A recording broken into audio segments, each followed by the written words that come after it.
Hello guys, today we're going to be starting a series which is episode 1 of the version, and it's going to be called Stickfigure Study.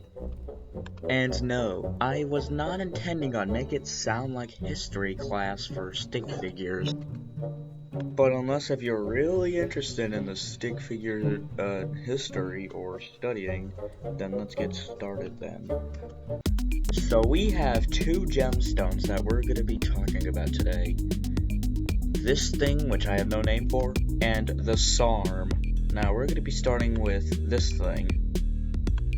Now I'll call it the Rock Eye Lizard.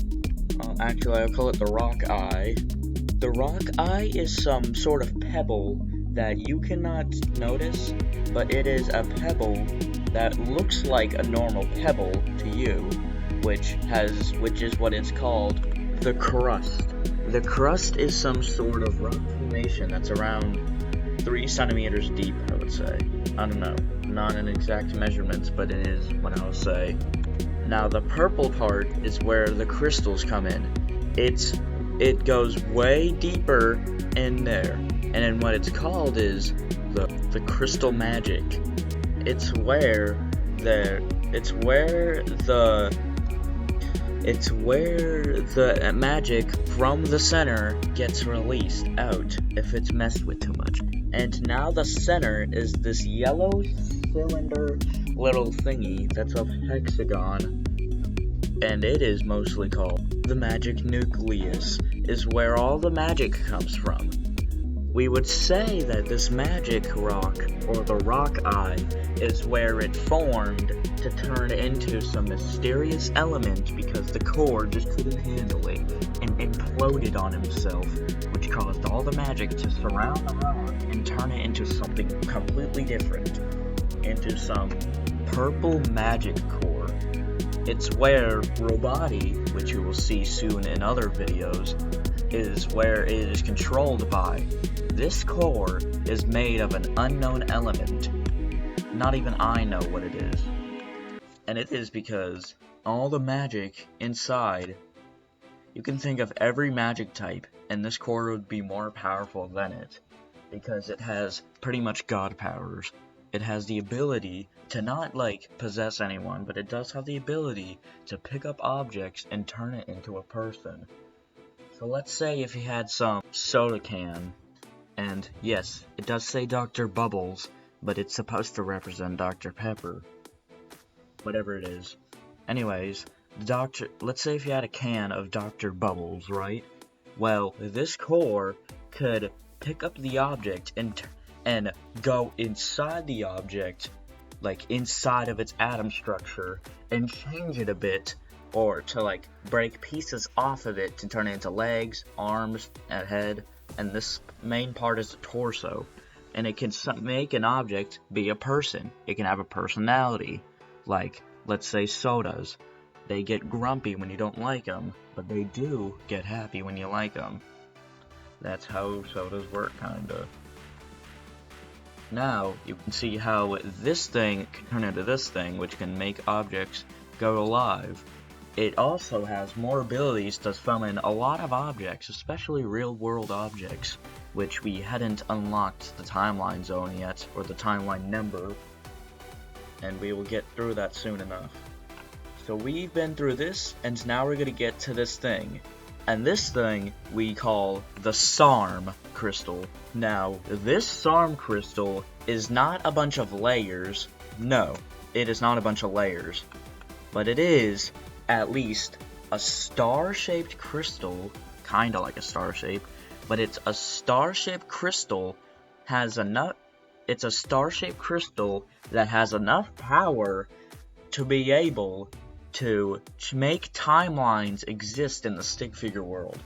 If you insert this thing inside a machine to where you type numbers to go to a specific time, you would have to type specific numbers to go to a specific place or a specific time. And it's kind of like phone numbers. You have to type a specific number like this. I don't know. Not type this, but this number, let's say, could probably bring you to, like, Minecraft or, I don't know, but anything like this number could lead you to any world, or a specific timeline if you do. And you would have to learn a lot of numbers to specific places if you really do. And it's really hard to get to the information to the timeline, but you could still find it with some hints, which I cannot tell you. And the main point, it will save, the main point that it is used, it will save the number as 25. 25 is the number or the home where it was started as is. So if you type this, you'll just lead back home. And now, yes, we did have some malfunctions from the time machine to where some people decided to type random numbers or type the human world numbers to go to the human real world live timeline and turned into a human. You don't even know what they are. They forgot every memory of being a stick figure, turned into a human baby, and just grown up as a human, thinking that they were always from the human world, when in reality they just were from a mistake. That's sad for them. But anyway, this SARM crystal is a lot more powerful than you think it is, because it has the ability to just change timelines, kind of like the Yo-Yo light from BFDI, or BFB, whatever it is. It's kind of like the Yo-Yo light, but a lot more powerful. It's not just some rock that you could find from space. Oh no, no, no. You have to make the rock in order to get that rock. This rock has to be made with hundreds of space material clumped together to... It's pretty much where you have to also merge the rock eye with hundreds of magic space material, all clumped up into one singular point, where to the point it implodes and turns into the SARM crystal. It is really hot, but it will cool down from natural cooling if it falls onto Earth, which is very rare. It can happen. And you can even earn powers from this thing. If it's given to the wrong hands, then those wrong hands are just gonna have those magical powers. So this thing is very valuable. It is like 10 gazillion dollars in stick figure money. So yeah, it is really very expensive, considering that it can change timelines.